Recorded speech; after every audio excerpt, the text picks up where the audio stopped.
नमस्कार साथियों, मैं आपका शिव दिनेश शर्मा। आज एक ऐसे शख्सियत, हमारे मित्र भी हैं और युवाओं के चहेते भी हैं, और कई अपनी छवि कई सारे जिलों में छोड़ के और कई अपना छाप जो है वो ऐसे युवाओं के बीच में बिखेर रहे हैं। कहते हैं युवा दिलों की धड़कन, तो युवा दिलों की धड़कन के तौर पे काम कर रहे हैं। जो काम कर रहे हैं, आपको नाम भी उनका बताऊंगा, उनसे रूबरू भी कराऊंगा और कई सारे मुद्दों पे उनसे चर्चा भी करूंगा। और इस समय देखिए, महाराष्ट्र और उत्तर प्रदेश में राजनीति चल ही रहा है, चुनाव नजदीक आ ही गया है, तो कई सारे बिंदुओं पे मैं उनसे चर्चा करूंगा। हमारे साथ बातचीत करने के लिए युवा नेता, युवा दिलों की धड़कन राणा रितेश जी हैं। रितेश जी, आपका बहुत बहुत स्वागत है हमारे चैनल पे। बहुत बहुत धन्यवाद, आभार। हमारे साथ हमारे परम मित्र शिव दिनेश शर्मा जी हैं, जो कि बहुत ही अच्छे और हमारा संबंध बहुत ही पुराना संबंध है।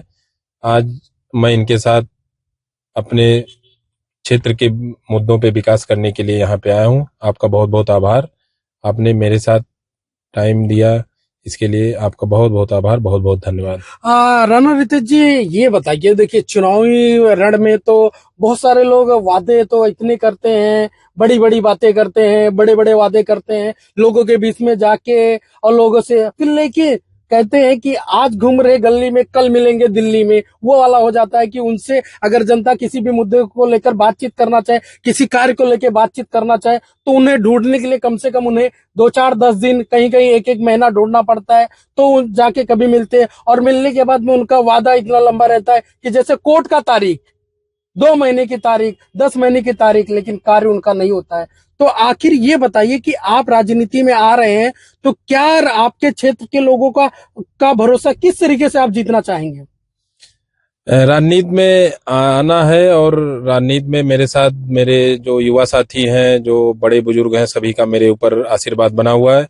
जैसा कि आपने कहा कि जो आते हैं नेता लोग, आते हैं उसके बाद फिर गायब हो जाते हैं, वो चाहे इलेक्शन के टाइम आते हैं या जीतने के बाद, उनका नहीं पता रहता। जैसा कि आपने बोला कि लोग उनसे मिलने के लिए महीनों महीनों तक चक्कर काटते रह जाते हैं। मैं अपने क्षेत्र के बारे में ही बात कर रहा हूँ। मेरे क्षेत्र में बहुत सारी समस्याएं हैं। जैसा कि मैं चुनाव में तो आया ही हूँ, ये तो सभी लोग को पता है, लेकिन मैं जब चुनाव में नहीं आया था, तब भी जो हमारे भाई, हमारे युवा साथी थे, तब भी मैं उनके साथ कंधे से कंधा मिलाकर हर छोटी बड़ी समस्याओं को सोचता था कि उनका समाधान हो। और मैं देख रहा हूँ, जैसा कि मेरे भाई, मेरे युवा साथी, सभी लोग मेरा सपोर्ट कर रहे हैं। जब मेरा ये ऐलान हुआ कि मैं जिला पंचायत का दुबोलिया द्वितीय से चुनाव लड़ने वाला हूँ, मेरे सभी बड़े भाइयों, छोटे भाइयों, जो मेरे खासकर युवा साथी हैं, बहुत ही अच्छा उनका सहयोग मिल रहा है। इसलिए सहयोग मिल रहा है क्योंकि वो सोच रहे हैं कि क्षेत्र में कोई युवा आए, कोई युवा आगे आके विकास करे, उनकी समस्याओं को सुने। क्योंकि मेरे यहाँ आज तक जो यहाँ पे जिला पंचायत इस टाइम में है, आते हैं, वोट मांगते हैं, चले जाते हैं, उनका चेहरा तक कोई नहीं देख पाता है। बस केवल जब चुनाव आता है तो उसमें बहुत सारे नेता लोग आके अपना मोह माया सब फैलाते हैं, ये करूंगा वो करूंगा, लेकिन चुनाव जीतने के बाद कोई दिखाई नहीं देता है। सबसे बड़ी दुर्भाग्य की ये बात है, हमारे क्षेत्र में तो जिला पंचायत केवल नाम का है, कोई आके किसी मुद्दे पे चर्चा करने के लिए कोई आगे आता ही नहीं है। तो मेरा यही मोटिव है कि मैं, जैसा कि मुझे आशीर्वाद भी मिल रहा है, मुझे प्यार भी मिल रहा है, अपने युवा साथियों का पूरा सहयोग मिल रहा है, तो मैं राजनीति में आया हूं तो उनके लिए कुछ करूंगा। और ये नहीं है कि राजनीति में आया हूं तभी ये सब करूंगा। राजनीति अगर नहीं भी रहेगी मेरे साथ, तो भी मैं जब तक रहूंगा तब तक अपने क्षेत्र के, अपने साथियों के बारे में, विकास के बारे में उसको निरंतर आगे बढ़ाता रहूंगा। यही मेरा उद्देश्य। क्या रितेश जी, क्या जो लोगों के बीच में जब जाएंगे तो क्या उनका नेता बन के जाएंगे या उनका भाई और बेटा बन के आप जाएंगे? नहीं, मैं तो अपने लोगों को बीच में जब जाता हूं तो अपने आप को नेता के रूप में देखता ही नहीं हूं। मैं तो उनका भाई, बेटा, और जो जिस तरीके से मुझे देखता है उसी तरीके से मैं जाता हूं। मैं आज तक अपने दिमाग में नेता वाली जो है बात लाया ही नहीं हूं। मैं सोचता हूं जितना मेरे भाई हैं, मेरे बड़े हैं, मेरे जो अभिभावक है, मैं उन सभी को अपना बेटा, अपना भाई जो भी मानते हैं, उन सभी के बीच में सेम वैसा ही बना रहूं। मैं नेता बन के जाना ही नहीं चाहता। खास करके आपसे एक महत्वपूर्ण क्वेश्चन रहेगा। महत्वपूर्ण क्वेश्चन ये है कि आपके अंदर ये ख्याल कहाँ से आया कि भाई अब मुझे राजनीतिक क्षेत्र में जाके लोगों का विकास करना है? मेरे मन में यह है कि जब क्षेत्र का कोई युवा, मैं या कोई भी, जब युवा आगे निकलेगा तभी क्षेत्र का विकास होगा, क्योंकि युवा जमीन से जुड़ा रहता है, उसको हर मुद्दे के बारे में पता रहता है, कहाँ कहाँ कौन सी समस्या है और कैसे उस समस्या का निवारण मैं कर सकता हूँ। अब अभी आप देख रहे हैं प्रदेश में एक युवा मुख्यमंत्री हमारे श्री योगी आदित्यनाथ जी भी हैं, वो कैसा काम कर रहे हैं। और ऐसे बहुत सारे उदाहरण हैं युवाओं के, जो युवा निकल के अभी विधानसभा, लोकसभा सभी क्षेत्रों में आगे जा रहा है। तो युवा ही अपने क्षेत्र को आगे ले जा सकता है। जी, आपने एकदम बिल्कुल सही कहा कि जो देखिए अभी बिहार का जो चुनाव हुआ है, देखिए उसमें देखिए सबसे यंग में देखा जाएगा तो मैत्री ठाकुर जी आई हैं, ठीक है। तो आपने एकदम बिल्कुल सही कहा कि जैसे अगर देश का विकास होना या प्रदेश का विकास होना या क्षेत्र का विकास होना तो युवाओं को आगे आना पड़ेगा और बढ़ चढ़ के हिस्सा लेना पड़ेगा। रितेश जी, एक महत्वपूर्ण और सोच आपसे क्वेश्चन करना चाहेंगे कि क्या लगता है कि आप जिस तरीके से आप फील्ड में उतरे हैं, लोगों के बीच जा रहे हैं, आपके युवा साथियों के बीच में जा रहे हैं, उनका क्या प्रतिसाद आपको मिल रहा है? बहुत ही अच्छा उनका रिस्पांस मिल रहा है। और मैं तो कभी कभी थोड़ा बहुत डीमोटिवेट भी होता हूँ, लेकिन हमारे युवा साथी जो हमारे साथ जुड़े वो हमको निरंतर फोन करके, मैसेज करके, भैया आप चलते रहो, ये करते रहो, ऐसा काम करो तभी आपको और आगे। मैं उनसे उनका बहुत बहुत आभार व्यक्त करता हूँ। अपने क्षेत्र के जितना भी युवा साथी हैं, जो भी मुझसे जुड़े हैं, मुझे बहुत ही मोटिवेट करते हैं, बहुत ही अच्छा लगता है।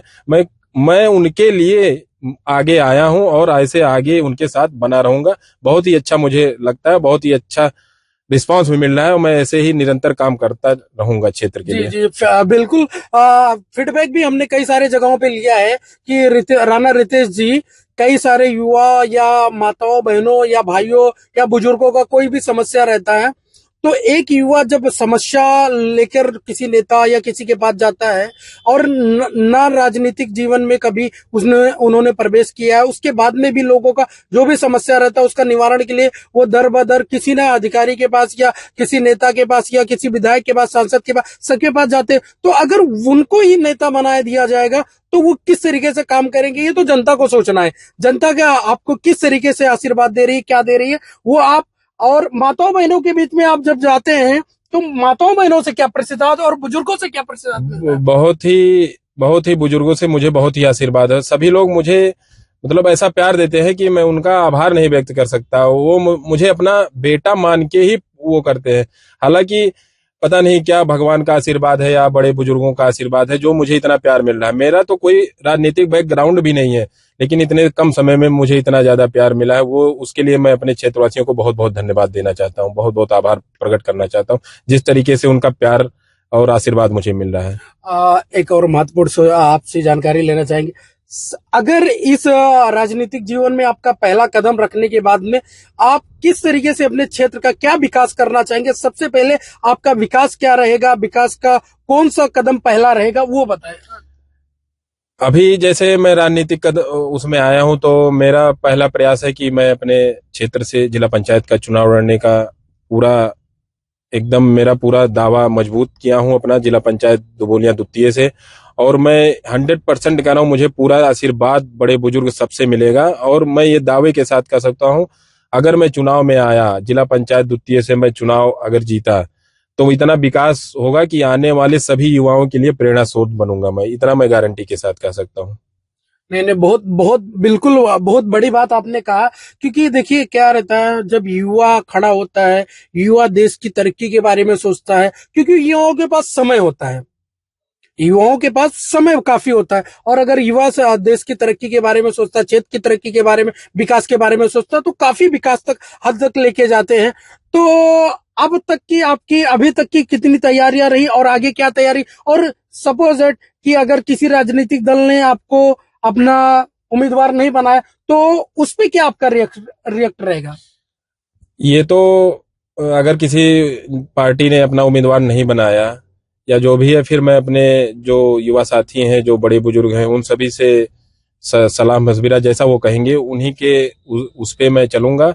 और अगर चुनाव में मैं आया हूं तो किसी राजनीतिक पार्टी करे या ना करे, लेकिन मैं चुनाव लड़ूंगा इस बार जिला पंचायत द्वितीय का, बिना पार्टी, अगर पार्टी टिकट नहीं देती है तो भी बिना पार्टी के भी चुनाव लड़ूंगा। लेकिन कई बार ऐसे भी समय आते हैं कि कई सारे दबाव आते हैं, कई सारी धमकियां आती हैं, क्योंकि जब निर्दलीय कोई लड़ता है या किसी पार्टी का उसके बाद बैनर नहीं रहता तो कई सारे धमकियां आते हैं, कई सारे चीजें सामने फेस करना पड़ता है। बहुत मतलब कहते हैं ना कि पत्थर से पत्थर लगा के लड़ा के आपको आगे बढ़ना रहता, तो उसमें आपका क्या रिएक्ट रहेगा? नहीं, धमकियां और दबाव में तो किसी के मैं आने वाला नहीं हूँ।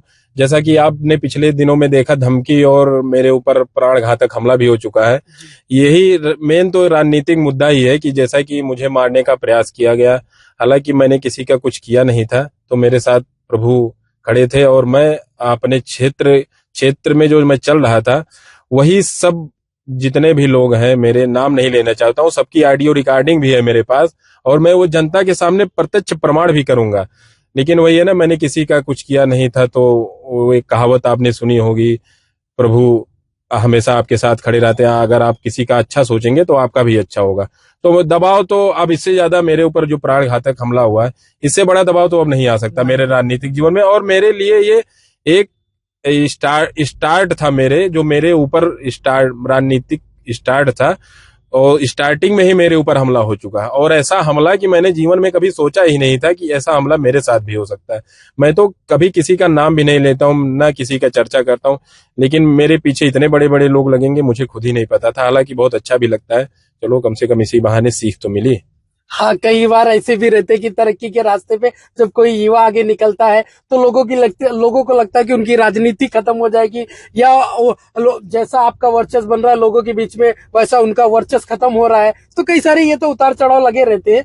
लेकिन रितेश जी, मैं सबसे पहले एक चीज और महत्वपूर्ण बिंदुओं पे मैं आकर्षित करना चाहूंगा कि जब आप राजनीतिक जीवन में आ रहे हैं, उसके बाद में इस तरीके से आपके ऊपर हमला हो रहा है, हाँ, आखिर हमला, इतना बड़ा हमला होने का कारण क्या हो सकता है?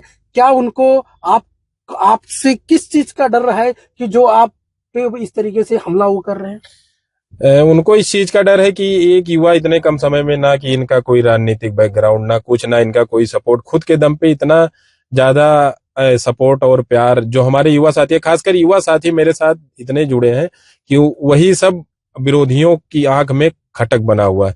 कितने कम समय में इन्होंने इतना तरक्की किया, और वो तो अब मैं इतना जानता नहीं हूँ किसके मन में क्या चल रहा है, लेकिन ये था प्लानिंग, ये जान से ना बचे, इस तरीके से मुझे मारने की प्लानिंग थी। और अब इससे बड़ी प्लानिंग नहीं हो सकती और ना कोई मेरे इससे ऊपर दबाव हो सकता। अब तो मैं और मजबूती के साथ चलूंगा ना, क्योंकि मुझे पता है किस लिए करवाया है। ये था कि मेरे जितने युवा साथी हैं, जुड़े हैं, जो भी दुबोलिया द्वितीय के क्षेत्र के साथी या दुबोलिया प्रथम के जितने भी मुझे सोशल मीडिया से फोन आते हैं, वो सब मेरे विरोधी जितने भी हैं, किसी को देखा नहीं जाता। और हमला इसीलिए करवाया गया कि अगर ये नहीं रहेंगे तो फिर कोई आगे बढ़ने वाला ही नहीं रहेगा। लेकिन जिसके साथ प्रभु श्री राम है, वो उसका कोई कुछ कर नहीं पाएगा। और साक्षात मेरे साथ तो मैं तो मौत को देख के आया हूँ, मेरा तो एकदम मौत सामने खड़ी थी। वही है कि बच के निकल आया, बस आप समझ सकते हैं। इससे बड़ा एक कहावत है ना, जाको राके साइया मार सके ना कोई, बाल ना बाका कर सके चाहे जग बैरी हो।